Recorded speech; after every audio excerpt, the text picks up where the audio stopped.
Hai, apa kabar? Hari ini kita akan belajar subtema 1, lingkungan tempat tinggalku. Kelas 4, tema 8, daerah tempat tinggalku. Yuk, langsung aja kita baca ya ceritanya di sini. Tempat tinggal adalah tempat manusia menetap untuk berteduh dari keadaan alam, serta tempat melaksanakan hak dan kewajiban dalam menjalani hidup. Tempat tinggal manusia biasanya berwujud rumah. Tempat tinggal merupakan kebutuhan utama bagi manusia. Setiap manusia tentu menginginkan lingkungan tempat tinggal yang nyaman untuk kehidupannya. Amatilah gambar di atas. Gambar tersebut menunjukkan bagian dari lingkungan tempat tinggal. Lingkungan yang ditunjukkan berupa beberapa rumah yang di sekitarnya masih banyak pohon. Pada gambar juga terlihat hamparan sawah dengan para petani yang sedang bekerja. Terlihat juga binatang berupa ayam dan sapi. Lingkungan tempat tinggal pada gambar lebih tepat dinamakan perdesaan. Di mana tempat tinggalmu? Bagaimana lingkungan tempat tinggalmu?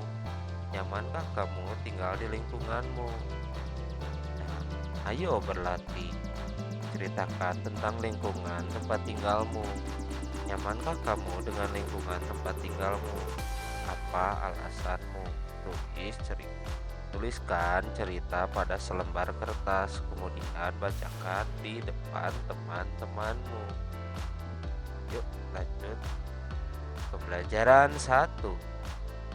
Ada Udin nih. Aku dan keluargaku berasal dari Jawa Barat. Di Jawa Barat terdapat banyak tempat wisata. Di antaranya Talaga Warna. Apa kamu pernah mendengar cerita asal mula Talaga Warna? Ayo kita cari tahu. Nah, ternyata Udin berasal dari Jawa Barat. Ibu kota Jawa Barat apa, teman-teman? Nah, betul, Bandung ya. Udin dan keluarga sedang berlibur di daerah asalnya, yaitu Jawa Barat. Di lingkungan tempat tinggal Udin di Jawa Barat terdapat tempat wisata Talaga Warna. Talaga Warna terletak di kawasan Puncak Bogor. Saat Udin berwisata di Talaga Warna, ayah Udin menceritakan asal mula Talaga Warna. Cerita asal mula Talaga Warna merupakan cerita turun-temurun yang terkenal di daerah tersebut. Bagaimana cerita asal mula Talaga Warna? Nah, sekarang kita akan membaca ceritanya ya. Asal mula Talaga Warna. Dahulu kala di Jawa Barat ada raja dan permaisuri yang belum dikaruniai anak. Padahal mereka sudah bertahun-tahun menunggu. Akhirnya raja memutuskan untuk bertapa di hutan. Di hutan, raja terus berdoa kepada Yang Maha Kuasa. Raja meminta agar segera dikaruniai anak. Doa raja pun terkabul. Permaisuri melahirkan seorang bayi perempuan. Raja dan permaisuri sangat bahagia. Seluruh rakyat juga bersuka cita menyambut kelahiran putri raja. Raja dan permaisuri sangat menyayangi putrinya. Mereka juga sangat memanjakannya. Segala keinginan putrinya dituruti. Tak terasa putri raja telah tumbuh menjadi gadis yang cantik. Hari itu dia berulang tahun ke-17. Raja mengadakan pesta besar-besaran. Semua rakyat diundang ke pesta. Raja dan permaisuri telah menyiapkan hadiah istimewa berupa kalung. Kalung terbuat dari untayan permata berwarna-warni. Saat pesta berlangsung, raja menyerahkan kalung itu. Kalung ini hadiah dari kami. Lihat, indah sekali bukan? Kau pasti menyukainya, kata raja. Raja bersiap mengalungkan kalung itu ke leher putrinya. Sungguh di luar dugaan, putri menolak mengenakan kalung itu. Aku tak suka kalung ini, ayah, tolak putri dengan kasar. Raja dan permaisuri terkejut. Kemudian permaisuri berusaha membujuk putrinya dengan lembut. Permaisuri mendekat dan hendak memakaikan kalung itu ke leher putrinya. "Aku tidak mau. Aku tidak suka kalung itu. Kalung itu jelek," teriak putri sambil menepis tangan permaisuri. Tanpa sengaja, kalung itu terjatuh. Permata-permatanya tercerai-berai di lantai. Permaisuri sangat sedih. Permaisuri tertunduk dan menangis. Tangisan permaisuri menyayat hati seluruh rakyat yang hadir turut menangis. Mereka sedih melihat tingkah laku putri yang mereka sayangi. Tidak disangka air mata yang tumpah ke lantai berubah menjadi aliran air. Aliran air menghanyutkan permata yang berserakan. Air tersebut mengalir keluar istana dan membentuk danau. Anehnya, air danau berwarna-warni, seperti warna-warna permata kalung putri. Kini, danau itu dikenal dengan nama Talaga Warna. Nah, seperti itu ya teman-teman ceritanya.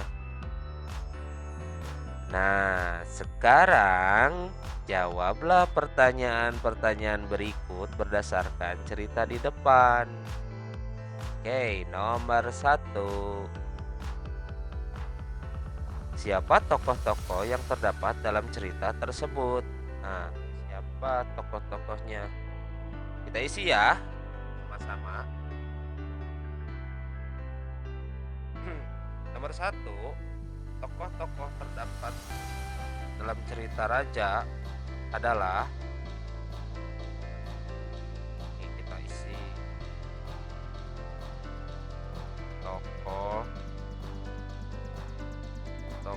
yang terdapat dalam cerita yaitu raja, permaisuri, RJA ya, raja ya, raja. Kemudian ada permaisuri,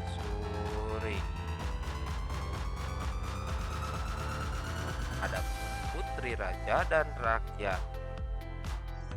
Putri raja dan rakyat. Nah, seperti itu ya. Kemudian nomor 2, di mana raja melakukan pertapaan. Di mana coba? Di hutan. Nah, nomor 3, apa hadiah yang disiapkan raja dan permaisuri untuk ulang tahun putrinya? Apa ya, tadi lupa lagi nih. Oh, hadiah yang disiapkan raja dan permaisuri untuk ulang tahun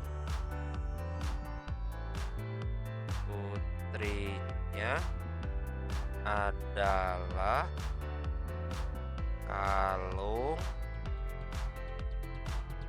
kalung apa? Kalung permata berwarna-warni.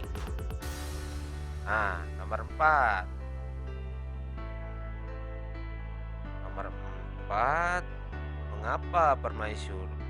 Mengapa permaisuri bersedih dan menangis? Kenapa coba permaisuri menangis? Permaisuri bersedih dan menangis karena putrinya tidak mau menerima hadiah.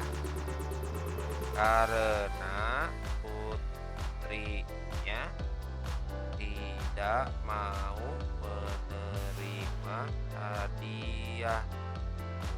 ulang tahun.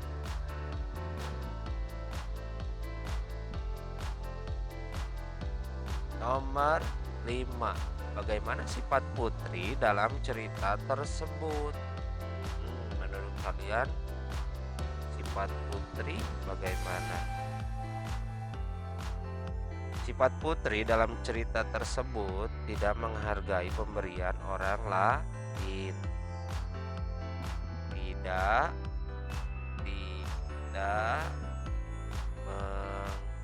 menghargai pemberian orang lain, tidak sopan, lalu apa lagi?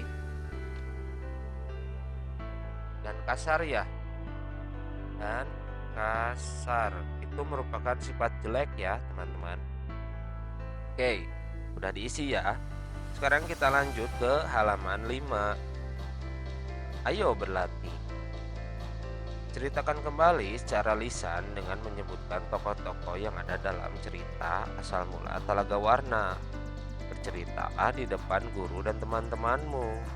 Ceritakan dengan artikulasi jelas, ekspresif, intonasi tepat, dan penuh percaya diri. Cerita asal mula Talaga Warna merupakan cerita fiksi. Cerita fiksi atau rekaan sengaja dikarang oleh pengarang. Cerita fiksi diolah berdasarkan pandangan, tafsiran, dan penilaian pengarang mengenai peristiwa-peristiwa, baik yang pernah terjadi secara nyata maupun hanya dalam hayalan pengarang. Cerita fiksi dinikmati pembaca sebagai sarana hiburan. Ayo berdiskusi. Carilah informasi tentang cerita fiksi dan ciri-cirinya dari berbagai sumber. Lakukan kegiatan ini bersama teman sebangkumu.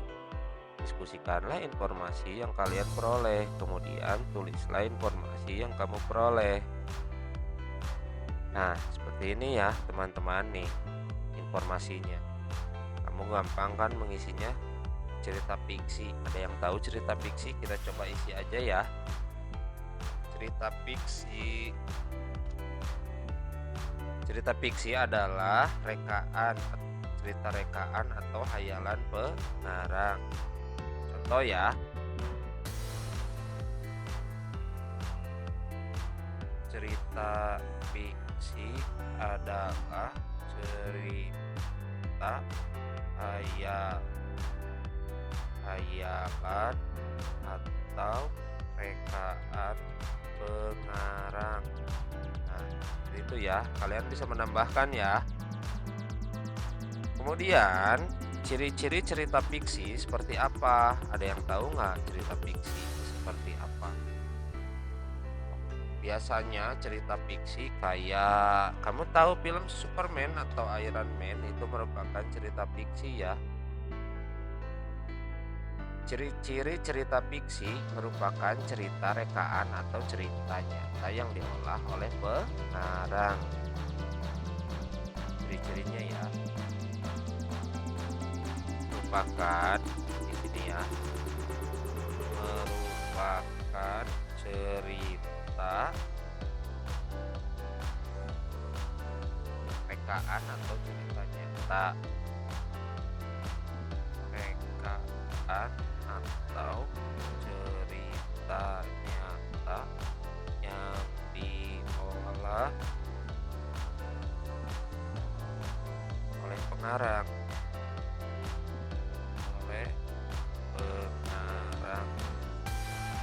Kemudian nomor 2, yang kedua, ceritanya bertujuan untuk menghibur. Bertujuan untuk menghibur. Kemudian yang ketiga apa? Disajikan dalam alur cerita. Disajikan dalam alur cerita. Nomor 4, nomor 5 kalian bisa tambahkan sendiri ya. Oke, selanjutnya di dekat rumah Udin di Jawa Barat juga terdapat taman bermain. Udin dan saudara-saudara sepupunya bermain di sana. Dita ingin bermain ayunan. Udin membantu Dita menarik dan mendorong ayunan. Nah, ini nih. Ayo mengamati. Udin menarik ayunan, kemudian Udin mendorong ayunan. Udin telah memberikan gaya pada ayunan itu. Apakah yang dimaksud dengan gaya? Nah, di sini ada ya. Gaya adalah suatu kekuatan yang mengakibatkan benda yang dikenainya dapat mengalami gerak. Perubahan kedudukan atau perubahan bentuk. Gaya juga dapat diartikan sebagai tarikan atau dorongan yang dapat memengaruhi keadaan sesuatu benda. Nah, contoh ayunan ini ya, teman-teman. Selanjutnya, gaya yang diberikan Udin terhadap ayunan yaitu tarikan dan dorongan. Akibatnya, ayunan itu bergerak. Saat ditarik, ayunan bergerak ke belakang atau mendekati Udin. Saat didorong, ayunan bergerak ke depan atau menjauhi Udin. Apa yang dimaksud dengan gerak? Nah, gerak adalah perpindahan kedudukan suatu benda terhadap benda lainnya. Baik perpindahan kedudukan yang mendekati maupun menjauh suatu benda atau tempat asal akibat benda itu dikenai gaya. Agar kamu lebih memahami tentang gaya dan gerak, lakukan percobaan berikut ya, teman-teman. Sekarang kita akan mencoba. Nah, kita akan mencoba mendorong dan menarik meja. Tujuannya membedakan gaya dan gerak. Alatnya meja. Kalau mejanya berat, kamu bisa ganti dengan kursi. Langkah kegiatan, letakkan meja di tempat cukup luas. Nah, seperti ini ya. Lalu coba kamu dorong meja itu. Amati yang terjadi pada meja itu, ya. Kemudian kamu coba tarik meja itu dan amati apa yang terjadi pada meja itu. Nah, pastinya ada perpindahan ya. Ayo menulis. Nah, sesudah kamu praktek, coba tuliskan hasil percobaan dengan menjawab pertanyaan-pertanyaan berikut. Contoh nomor 1. Apa yang terjadi pada meja saat didorong? Apa yang terjadi saat didorong meja bergerak? Nih, kita bisa isi ya. Saat didorong meja, pakai koma ya. Saat didorong, koma, meja bergerak. Nah, kemudian nomor 2, kemana arah meja saat didorong? Kalau didorong ke depan, pasti arahnya ke depan. Terus, kalau posisinya meja dirubah ke arah samping, pasti arahnya ke arah samping. Jadi, saat didorong, meja bergerak ke arah depan. Terdapat perubahan kedudukan meja setelah didorong. Kamu bisa isi sendiri ya. Kemudian nomor 3, apa yang terjadi pada meja saat ditarik? Nih, ini nggak akan ditulis ya. Kamu dengarkan saja. Nanti sama kamu ditulis sendiri ya. Apa yang terjadi pada meja saat ditarik? Saat ditarik, meja bergerak. Sama. Nomor 4, kemana arah meja saat ditarik? Nah, jawabannya saat ditarik meja bergerak ke arah belakang. Terdapat perubahan kedudukan meja setelah ditarik. Seperti itu ya. Nah, ayo berdiskusi bersama kelompokmu. Diskusikan tentang perbedaan gaya dan gerak. Tuliskan hasil diskusi pada kolom berikut. Nah, Yang ini harus diskusi ya. Kamu bisa tulis di sini nomor satu, perbedaannya apa, gaya dan gerak. Oke, mudah kan? Nah, sekarang renungkan. Apa yang kamu pahami tentang cerita fiksi? Kemudian, apa ciri-ciri cerita fiksi? Apa yang dimaksud dengan gaya? Apa yang dimaksud dengan gerak? Dan apa yang membedakan gaya dan gerak? Nah, sampai di sini dulu pembelajaran kita hari ini ya, teman-teman. Sampai ketemu lagi di pembelajaran 2. Terima kasih sudah menonton. Jangan lupa subscribe channel ini biar tidak ketinggalan. Selamat belajar.